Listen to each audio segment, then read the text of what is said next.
Dale, brother.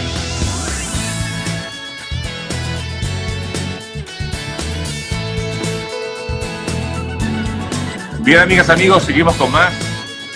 Aquí con Sergio ya vamos a conversar con nuestro colega Vladimir Kislinger. Como todos los miércoles, siempre tenemos esta conversación con Vladimir. Vladimir, ¿cómo estás? Hola Sergio, bien, pues por supuesto aquí haciendo el seguimiento al huracán Dorian, que afortunadamente no nos tocó de manera directa. Bueno, fíjate que se iba a ir para allá, para esa zona donde tú estás. Correcto. Pero gracias a Dios, bueno, lo soplamos tanto que lo ahuyentamos de por estos lados. Pero mucho susto, sin duda alguna, tuvimos por acá. En Venezuela, por ahí alguien me escribió algo así como que, bueno, Sergio, tú preocupado por el huracán Dorian y en Venezuela tenemos el huracán Nicolás, sí, que sigue siendo de las suyas. Y quería preguntarte, porque he visto, te lo quiero preguntar porque sé que tienes mucha información siempre vinculada con Ciudad Guayana y he visto denuncias recientes de que el ELN está haciendo de las suyas en esa zona, en Guayana, en Bolívar, con la extracción del oro. Lo comentaba al principio del programa, en las noticias, en los titulares importantes o más destacados del día. Y bueno, tú en varias ocasiones has manifestado que, así como lo hizo la Asamblea Nacional en el día de ayer, de rechazar la presencia no solamente del ELN, de estas disidencias de la FARC, sino también del Hezbollah, del Hamas, del ISIS en Venezuela. ¿Qué información me puedes dar al respecto, Vladimir, un poco para comenzar esta conversación de hoy? Sí, sin duda. Lo primero es que la presencia de los grupos terroristas y grupos, digamos, guerrilleros, entre ellos el ELN, la FARC, el M-19 y Hezbollah, no es nueva en Guayana. Tanto así que los principales diputados y representantes de la causa R han venido denunciando eso durante 4 y hasta 5 años. Esto no es nuevo. Incluso cuando Chávez estaba vivo, ya se estaban estableciendo bases y campamentos o destacamentos de grupos irregulares al sur de Venezuela. Ahora, la gran pregunta es, ¿por qué hacerlo en Guayana, que no hace frontera con Bolívar? Con Colombia, que esa sería una pregunta natural de cara a lo que significa la lucha de estos grupos de terroristas. Y la respuesta es sencilla y es obvia. Ustedes y nosotros la conocemos. Básicamente, la respuesta es que en Guayana se encuentran ingentes recursos que permitan que estos grupos terroristas se financien de una manera sencilla y expedita, porque por supuesto, al extraer oro, al extraer diamante, al extraer coltán, tengo recursos, bueno, pues infinitos para poderme hacer de ellos y reagruparme. Eso es un poco lo que ha venido haciendo principalmente el ELN, el Ejército de Liberación Nacional, más que la FARC, fue quien se apropió del sur de Venezuela. Tanto así que hubo una asociación entre 3 grandes grupos. El grupo del ELN, por supuesto, alrededor de los grupos pequeños, entre ellos Hezbollah, etcétera, que por cierto, para los que no lo saben, llega prácticamente hasta Upata, es decir, está prácticamente en la entrada de Ciudad Guayana. No es que están muy al sur, están en las ciudades también instalados. Algunos dicen que se encuentra incluso en La Paragua, en distintos lugares, pero el hecho es que, además, según el propio Américo de Gracia, que tú lo has tenido en tu programa, yo también, un gran amigo, diputado de la causa R, que por cierto hoy está perseguido por el régimen, se le dictó orden de captura y se encuentra hoy día refugiado en la Embajada de Italia. Básicamente, la persecución en contra de Américo fue por las denuncias que él hizo en torno a la presencia del ELN en Guayana. Entonces, en términos concretos, se asocian el ELN, se asocian los grupos criminales que extraían oro tradicionalmente y la fuerza militar, porque la Fuerza Armada también está asociada. Y hace ya casi 6 o 7 meses emitió una denuncia, ya te doy la palabra, en la que se demostraba que por orden del propio Maduro y por orden del propio Vladimir Padrino López, se le giraba instrucciones a los destacamentos y comandos de la Fuerza Armada para que no tocaran en los campamentos del ELN que se encontraban apostados al sur de Venezuela. O sea que justamente lo que te quería preguntar era eso, Maduro permite todo esto porque también saca provecho de esta situación, ¿no? Se saca algún tipo de provecho y tiene a su favor a estos grupos irregulares. Completamente. Que lo protegen, aunque lo ayudan. Sí, completamente. Por eso es que cuando hablamos por ejemplo, el bloqueo de Estados Unidos impuesto el 5 de agosto y de la factibilidad de su aplicación, tenemos que hablar de los grupos irregulares. Porque a diferencia de Cuba y lo que significó Cuba en su naturaleza, y aún Cuba sigue vivita y coleando después del bloqueo, nos vamos a Venezuela y entendemos que para Maduro, y más que para Maduro, para el Estado criminal en sí, es sencillo burlar el bloqueo. ¿Y por qué es sencillo burlar el bloqueo? Por dos elementos fundamentales. El primer elemento, lo que implica tener la cantidad de recursos que se tienen. Es más, tres elementos. Los recursos que tengo. El segundo elemento, la cantidad de extensión de frontera que tengo, marítima o por vía terrestre. Y el tercer elemento, la facilidad que tengo por la extensión del país para conformar grupos terroristas que me van a servir como escudos a mí. Porque si algo tenemos seguro nosotros es que parte de la estrategia de Maduro es que estos grupos tomen fuerza en Venezuela para, primero, protegerlos ante una eventual guerra, una eventual invasión, etcétera. Número dos, financiarlos económicamente, porque es lo que está ocurriendo. Es una empresa, una corporación criminal en la cual el Estado es socio. Hay que ver hasta qué porcentaje, cuidado y si es el socio mayoritario. Y número tres, qué conveniente es para Venezuela que se destruya la institucionalidad en Colombia. Por eso es que seguimos con el discurso en el que decimos que va a ser Colombia, porque es que el problema ya no es un tema migratorio, ya no es un tema de tener 1.5 millones de venezolanos, es que Colombia ahora sí se las está viendo, y tú y yo lo hemos hablado cualquier cantidad de veces, es que el riesgo que tiene Colombia al tener estos grupos le iba a explotar en la cara y finalmente le explotó. Fíjense que el segundo video que sacó la FARC con Jesús Santrich, bueno, dicen incluso que están pidiendo una Asamblea Nacional Constituyente. ¿Qué te parece? Sí. Ahora, justamente yo creo que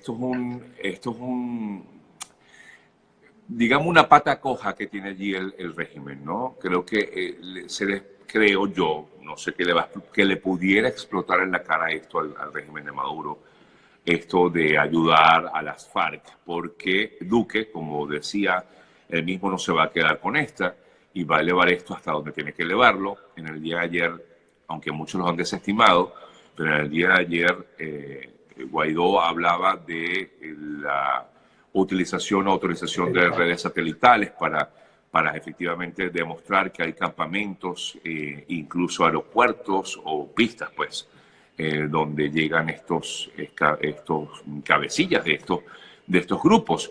O sea, a donde quiero ir es que efectivamente Duque no se va a quedar con esto, va a elevarlo seguramente a la Corte, al Consejo de Seguridad de la ONU. Se le complica, me parece a mí, esto a Maduro, Vladimir, ¿no? La verdad, no.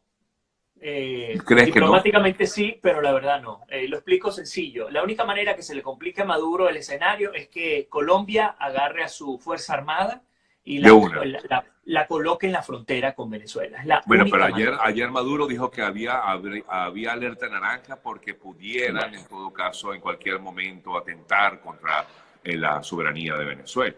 Ojalá, claro, y digo ojalá porque yo recordaba, ¿ustedes se acuerdan cuando Uribe en su segundo mandato autorizó la incursión y el ataque directo a un campamento de Raúl Reyes? ¿Se acuerdan? Raúl Reyes era Claro. uno de los principales comandantes de la FARC y estaba, como buen cobarde y como buen terrorista de este tipo, estaba resguardado, adivinen en dónde, en Ecuador. En Sí. Ecuador. Que en estalló Ecuador esa crisis entre Ecuador y Colombia, de hecho. Correcto. ¿Y qué hizo Uribe? Uribe, bueno, dijo, no me importa, están en Ecuador, pero no me interesa. Yo necesito destruir un grupo que me está, digamos, me sigue generando dolores de cabeza en Colombia. Bueno, se encargó de bombardear a Ecuador y finalmente dio con la baja de Raúl Reyes. Esto no pasó de una tensión diplomática, movieron a sus embajadores, en el caso de Rafael Correa, pero hasta ahí llegó.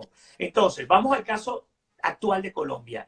El que Iván Duque vaya al Consejo de Seguridad del Estado, perdón, al Consejo de Seguridad de la ONU, pues no tiene mayor relevancia. ¿Por qué? Porque aunque va a quedar la denuncia allí, el Consejo de Seguridad de la ONU no va a autorizar absolutamente nada, porque está nada más y nada menos que China y que Rusia, y tienen poder, en el caso de Rusia, tienen poder de veto. Así que olvídalo, no va a haber autorización para una intervención militar en Venezuela por parte de la ONU. Esto tiene que ser unilateral o multilateral, pero por fuera de los grupos diplomáticos. Número dos, tienes toda la razón y qué triste, pero es cierto, y esto confirma una vez más que hay una asociación entre el Estado criminal venezolano y los grupos terroristas. Si Maduro eleva una supuesta alerta naranja, que me imagino que ni él sabe que es una alerta naranja, y manda a hacer ejercicios militares, por cierto, sin el ministro de Defensa. Por eso es que a veces las cosas, cuando uno las lee entre líneas, se da cuenta que son un show. El ministro de Defensa, Vladimir Padrino López, se encuentra en Nicaragua. Entonces, de elevarse una alerta naranja en cualquier país, automáticamente la máxima autoridad militar de ese país, si está fuera, regresa inmediatamente para comandar los ejercicios militares, las acciones militares en frontera. Eso no ha ocurrido, al menos hasta el cierre del día de hoy, pero la realidad, volvemos al punto, es que, y qué triste, que en vez de decir, bueno, voy a activar para hacer ejercicio militar y para verificar si es cierto o no, por supuesto sabemos que es cierto, lo que ha dicho Colombia, pues en vez de decir eso, lo que están haciendo es creando un círculo de seguridad para proteger a los grupos terroristas colombianos que se encuentran en Venezuela y que, por cierto, ya son colombo-venezolanos, porque hasta el momento se habla ya de haber tomado, haber reclutado al menos a 10.000 jóvenes venezolanos, sin contar a los 60.000 niños que están recibiendo formación ideológica por parte del ELN. Sí, desde hace tiempo, incluso tomados de escuelas públicas y universidades públicas de Colombia, y algunos de ellos, como bien dices, incluso en Venezuela. Ahora, estos ejercicios militares en la frontera supuestamente tienen una fecha límite. Esto incluso hasta es un poco, da hasta risa, no sé, Vladimir, como tú dices, creo que forma parte de todo un show y de querer demostrar una fuerza que no tienen, o por lo menos querer aparentar algo que no tienen. El gobierno colombiano ha sido enfático incluso y enérgico a la hora de hablar en contra de Maduro y constantemente pues lo está criticando y está además culpando directamente de lo que es la presencia de los irregulares en Venezuela y de apoyar a estos irregulares y que fueron, bueno, digamos, han sido los que han permitido que se rearmaran como tal estos disidentes de la FARC, ¿no? Sí, sí, sí, y además el tomar en consideración, volvemos al punto de la conveniencia para el Estado criminal. Y ojo, no hemos hablado del tema Foro de Sao Paulo. La petición concreta que ha hecho Jesús Santrich de la FARC es una respuesta a la línea que le bajaron del Foro de Sao Paulo. Pero ahora imagínense ustedes si Maduro y si el Estado criminal logra tumbar la institucionalidad de Colombia a través de estos grupos criminales y terroristas. Qué conveniente sería para el régimen venezolano tener un socio como Colombia. Imagínense dos estados criminales como Colombia y Venezuela. Olvídense lo que significa para el continente, sería la destrucción del continente. Por lo tanto, insisto en que el cuento de que en Venezuela nadie va a intervenir y nadie va a generar acciones, yo creo que ese cuento no es viable, porque es insostenible dejar a Venezuela tal cual como está, porque mientras está tal cual como está, aparte de destruir a Venezuela, se está encargando de establecer las estrategias para destruir el resto de los países del continente americano, comenzando por Colombia. O sea, que tú dices que al final pudiera sí realmente ser intervenida Venezuela. Yo creo que tiene que serlo, y creo que el que tiene que liderar esa intervención es Colombia, no Estados Unidos. Fíjense cómo lo veo, ¿no? Y es un mal necesario, aunque Colombia no lo quiera hacer, no le basta solamente con colocar unos militares en la frontera. Pero fíjate que esa ha sido una amenaza que ha hecho desde hace tiempo Duque y no lo ha hecho, no lo ha sido efectiva. Sí, pero ahora ustedes ven, hacemos un recorrido informativo por los principales portales de noticias colombianos y el gran tema tiene que ver con esta conformación de esta alianza entre el ELN y la FARC y las implicaciones que eso tiene. Yo creo que no hay opción de negociar ninguna paz porque, por cierto, para los que no lo saben, otra de las peticiones de este grupo de la FARC es volver a hacer un acuerdo de paz. Un segundo acuerdo de paz, respetando los puntos buenos del primero, agregando nuevos puntos que le beneficien a ellos en el segundo. Ellos, claro. Exacto, y terminando con una nueva constitución para Colombia. ¿Ustedes creen que va a haber negociación política con estos grupos criminales si ya hubo la primera y no funcionó? La realidad es que con criminales no puede haber negociación política. Por lo tanto, y cerrando mi idea, creo que en Venezuela sigue existiendo la posibilidad de una acción militar. Tiene que haberla. Si no la hay, Venezuela va a arrastrarse como un agujero negro al resto de los países del continente. Es inevitable. Venezuela tiene mucho poder, mucha fuerza, una ubicación estratégica envidiable y una cantidad de recursos y aliados de los cuales hay que temer. Así que no creo que se debe desestimar la figura de Venezuela como un enemigo potencial para el continente. Ajá, pero ¿qué faltaría, Vladimir? Porque el punto está en que yo veo tan lejano eso, a pesar de que por ejemplo, esto es un detonante perfecto, esto que está pasando con, digo yo, ¿no? Perfecto desde el punto de vista estratégico militar, lo que está ocurriendo con la presencia de estas FARC y de todos estos grupos disidentes. Tal vez por eso es que la Asamblea Nacional el día de ayer aprueba y rechaza la presencia de estos grupos en el país. ¿Se estaría abonando el terreno para eso, para lo que pudiera ser una intervención? No sé, no lo sé. Bueno, el uso de recursos satelitales, aunque Venezuela lo haya o no aprobado, que qué bueno que Guaidó lo hizo, ya es un recurso que es manejado por los grupos de inteligencia. Todo el mundo sabe dónde están instalados estos campamentos de estos grupos terroristas. Claro. Sin embargo, sí, yo creo que lo que tendría que venir es un apoyo militar de Estados Unidos a Colombia, como ocurrió en aquella oportunidad con el Plan Colombia, en principio defendiendo la frontera con Colombia y Venezuela. Sí. Luego yo veo que desde Venezuela cobardemente estos grupos terroristas van a comenzar a atacar a Colombia. Asumo que debería haber una respuesta por parte de Colombia, incluso lanzando, pudiera ser algún tipo de ataque hacia Venezuela. Y ojo, yo no lo estoy hablando por hablar, yo entiendo que una guerra es lo que menos queremos en Venezuela. Sí. Yo lo decía el otro día que conversé con un ex vicepresidente del Banco Central de Venezuela, en privado, y él me decía que no tengo ni idea de lo que significa una guerra para Venezuela. Y yo le decía que sí, que yo estoy consciente de lo que significa eso, pero también estoy consciente que por vía de negociación no hay opción. Entonces, para cerrar la idea, aunque se ve lejos, esto va a depender del detonante que tú lo acabas de decir. El detonante tiene que ver con las acciones concretas que vaya a generar el ELN y la FARC de cara a Colombia. Creo que va a ser el único detonante, porque el TIAR hasta ahora no se ha concretado. Vamos por el paso número 4, no hemos avanzado. Estados Unidos cada vez está más cerca de la red, de la vía electoral, así que pues por esa vía que pensábamos, no lo veo claro ahora, pero por el tema de Colombia yo creo que va a pasar algo. Tiene que haber un movimiento allí. Vladimir, gracias. Seguimos en contacto. Seguro, Sergio. Gracias a ti. Un abrazo para todos. Gracias por permitirme estar contigo como todos los miércoles. Vladimir Kieslinger, amigas, amigos, pueden seguirlo en @Vladimir Kieslinger en sus redes, bueno, básicamente en Instagram, y en Twitter está como @VKieslinger. Gracias, Vladimir.